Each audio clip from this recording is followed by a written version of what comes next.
എല്ലാ വിദ്യാർത്ഥികൾക്കും പുതിയൊരു വീഡിയോയിലേക്ക് സ്വാഗതം. ഈ വർഷത്തെ +1 ഹയർ സെക്കൻഡറി സപ്ലിമെൻ്ററി അലോട്ട്മെൻറ്റിനായിട്ടുള്ള അപേക്ഷകൾ ആരംഭിച്ചു. വിദ്യാർത്ഥികൾക്ക് വേക്കൻസി നോക്കിക്കൊണ്ട് നിങ്ങൾക്ക് ഈ ഒരു ഓപ്ഷനുകൾ സമർപ്പിക്കാവുന്നതാണ്. അപ്പോൾ ഇതുവരെ അപേക്ഷ സമർപ്പിക്കാത്ത വിദ്യാർത്ഥികൾ ആണെങ്കിൽ പുതിയ candidate login create candidate login establish എന്ന ലിങ്ക് മുഖേന നിങ്ങൾക്ക് മെറിറ്റ് സീറ്റിലേക്കും അതുപോലെ ക്രിയേറ്റ് കാൻഡിഡേറ്റ് ലോഗിൻ MRS മുഖേന നിങ്ങൾക്ക് ഈ ഒരു മോഡൽ റെസിഡൻഷ്യൽ സ്കൂളുകളിലേക്കുമുള്ള അപേക്ഷകൾ സമർപ്പിക്കാവുന്നതാണ്. നിങ്ങൾക്ക് ആ ഒരു വിഭാഗങ്ങളെ, അതായത് ഈ ഒരു രണ്ട് വിഭാഗമാണ്. അപ്പോൾ അതുകൊണ്ട് തന്നെ നിങ്ങൾക്ക് ആ ഒരു ഓരോ വിഭാഗത്തിൻ്റെയും വേക്കൻസീസ് മനസ്സിലാക്കുന്നതിനായിട്ട് അതിന് നേരെയുള്ള സ്കൂൾ വൈസ് വേക്കൻസീസ് നിങ്ങൾക്ക് ഈ ഒരു രീതിയിൽ സെലക്ട് ചെയ്ത് കൊടുക്കാവുന്നതാണ്. അപ്പോൾ ഇങ്ങനെ സെലക്ട് ചെയ്യുന്ന സമയത്ത് നിങ്ങൾക്ക് ആ ഒരു വേക്കൻസീസ്, അതായത് ഈ ഒരു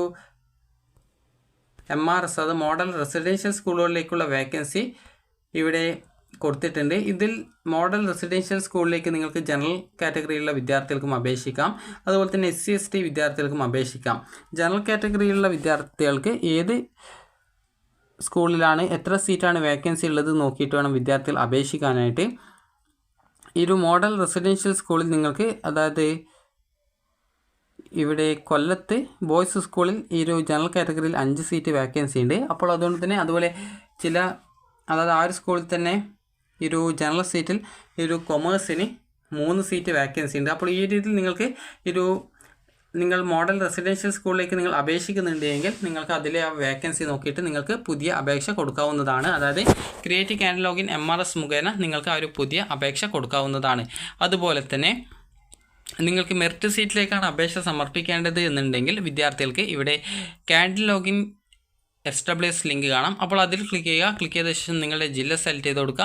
നിങ്ങളുടെ ജില്ലയല്ല, നിങ്ങൾ ഏത് ജില്ലയിലേക്കാണ് അപേക്ഷിക്കുന്നത് ആ ഒരു ജില്ല സെലക്ട് ചെയ്ത് കൊടുക്കുക. ഒരു വിദ്യാർത്ഥികൾക്ക് ഒന്നിലധികം ജില്ലയിലേക്ക് അപേക്ഷിക്കാൻ പറ്റുന്നതാണ്. അപ്പോൾ ഓൾറെഡി നിങ്ങൾ കാൻഡിഡേറ്റ് ലോഗിൻ ഉള്ള വിദ്യാർത്ഥികളാണെങ്കിൽ ഇത് വീണ്ടും ക്രിയേറ്റ് ചെയ്യേണ്ടതില്ല. നിങ്ങൾക്ക് മറ്റൊരു ജില്ലയിലേക്ക് അപേക്ഷിക്കണമെന്നുണ്ടെങ്കിൽ മാത്രമേ ആ ഒരു ജില്ല സെലക്ട് ചെയ്ത് നിങ്ങൾ ഈ ഒരു സബ്മിറ്റ് ചെയ്തുകൊണ്ട് നിങ്ങളുടെ ആ ഒരു കാൻഡിഡേറ്റ് ലോഗിൻ ക്രിയേറ്റ് ചെയ്യേണ്ട ആവശ്യമുള്ളൂ. അതുപോലെ ഓൾറെഡി കാൻഡിഡേറ്റ് ലോഗിൻ ഉള്ള വിദ്യാർത്ഥികൾ ആണെങ്കിൽ നിങ്ങൾക്ക് ഇവിടെ കാൻഡിഡേറ്റ് ലോഗിൻ എസ്റ്റാബ്ലിഷ് എന്നുള്ള ലിങ്ക് ക്ലിക്ക് ചെയ്യുക. നിങ്ങൾക്ക് മറ്റൊരു ജില്ലയിലേക്ക് നേരത്തെ പറഞ്ഞതുപോലെ ക്രിയേറ്റ് ചെയ്ത്, അതായത് ഈ മറ്റൊരു ജില്ലയിലേക്ക് ആപ്ലിക്കേഷൻ കൊടുക്കണമെന്നുണ്ടെങ്കിൽ മാത്രമാണ് പുതിയ കാൻഡിഡേറ്റ് ലോഗിൻ വേറൊരു ജില്ലയിലേക്ക് കൂടി നിങ്ങൾ രജിസ്ട്രേഷൻ ചെയ്യേണ്ടതായിട്ടുള്ളത്.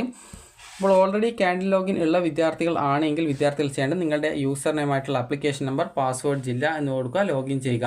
ലോഗിൻ ചെയ്ത് കഴിഞ്ഞാൽ നിങ്ങൾക്ക് റിന്യൂ ആപ്ലിക്കേഷൻ എന്ന് പറഞ്ഞുകൊണ്ട് കാണാൻ പറ്റും. ആദ്യമായിട്ട് അപേക്ഷിക്കുന്ന വിദ്യാർത്ഥികൾ ആണെങ്കിൽ അവിടെ അപ്ലൈ ഓൺലൈൻ എന്നുള്ള ലിങ്കാണ് കാണാൻ പറ്റുക.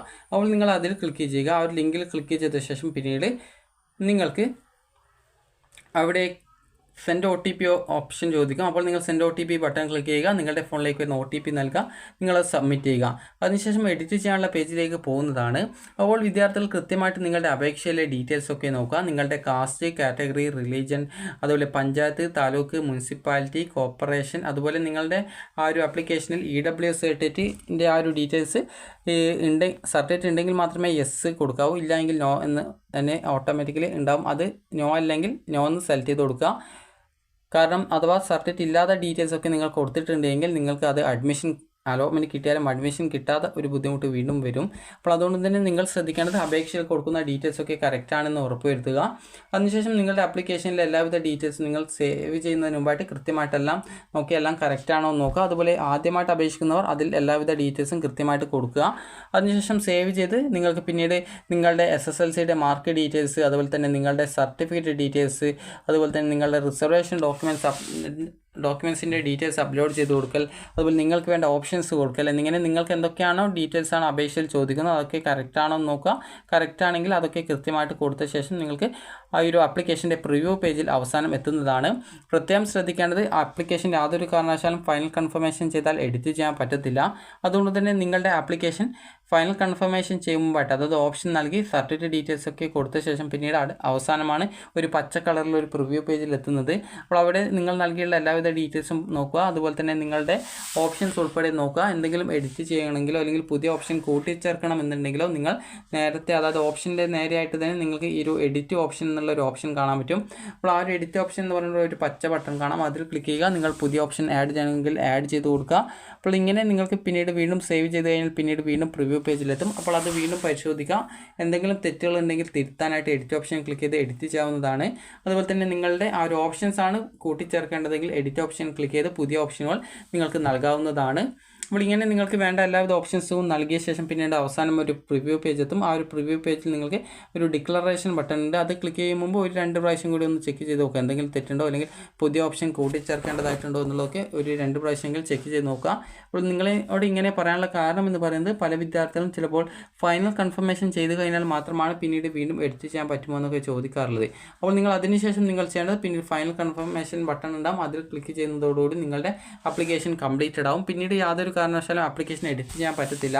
അതുകൊണ്ട് തന്നെ ഫൈനൽ കൺഫർമേഷൻ ചെയ്യും മുമ്പായിട്ട് നിങ്ങൾക്ക് വേണ്ട എല്ലാ വിധത്തിലുള്ള മാറ്റങ്ങളും നിങ്ങളുടെ ആപ്ലിക്കേഷനിൽ വരുത്തേണ്ടതാണ്. വരുത്തിയ ശേഷം മാത്രം ഫൈനൽ കൺഫർമേഷൻ ചെയ്യുക. അപ്പോൾ ഇങ്ങനെ ഫൈനൽ കൺഫർമേഷൻ ജൂൺ 30-ാം തീയതി വരെയാണ് നിങ്ങൾക്ക് ചെയ്യാനായിട്ട് പറ്റുക. അപ്പോൾ ഒരു തവണ ഫൈനൽ കൺഫർമേഷൻ ചെയ്ത് കഴിഞ്ഞാൽ പിന്നീട് നിങ്ങൾക്ക് ആപ്ലിക്കേഷൻ എഡിറ്റ് ചെയ്യാൻ പറ്റത്തില്ല. അപ്പോൾ നിങ്ങൾക്ക് ഈ രീതിയിൽ ഫൈനൽ കൺഫർമേഷൻ ചെയ്ത് കഴിഞ്ഞിട്ടുള്ള വിദ്യാർത്ഥികൾക്ക് നിങ്ങളുടെ പ്രൊഫൈലിൽ നിന്നും നിങ്ങൾക്ക് നിങ്ങളുടെ ആപ്ലിക്കേഷൻ്റെ ഒരു പ്രിൻ്റ് ഔട്ട് കിട്ടുന്നതാണ്. അപ്പോൾ ആ ഒരു പ്രിൻ്റ് ഔട്ട് നിങ്ങൾ എടുത്തിട്ട് സൂക്ഷിച്ചു വെക്കുക. അപ്പോൾ ഈ ഒരു സപ്ലിമെൻ്ററി അലോട്ട്മെൻറ്റ് റിസൾട്ട് ഉടൻ തന്നെ വരുന്നതായിരിക്കും. അപ്പോൾ നിങ്ങൾക്ക് ഈ ഒരു വീഡിയോ ഉപകാരപ്രദമായിട്ടുണ്ടെങ്കിൽ ലൈക്ക് ചെയ്യുക, ഷെയർ ചെയ്യുക. Thank you for watching.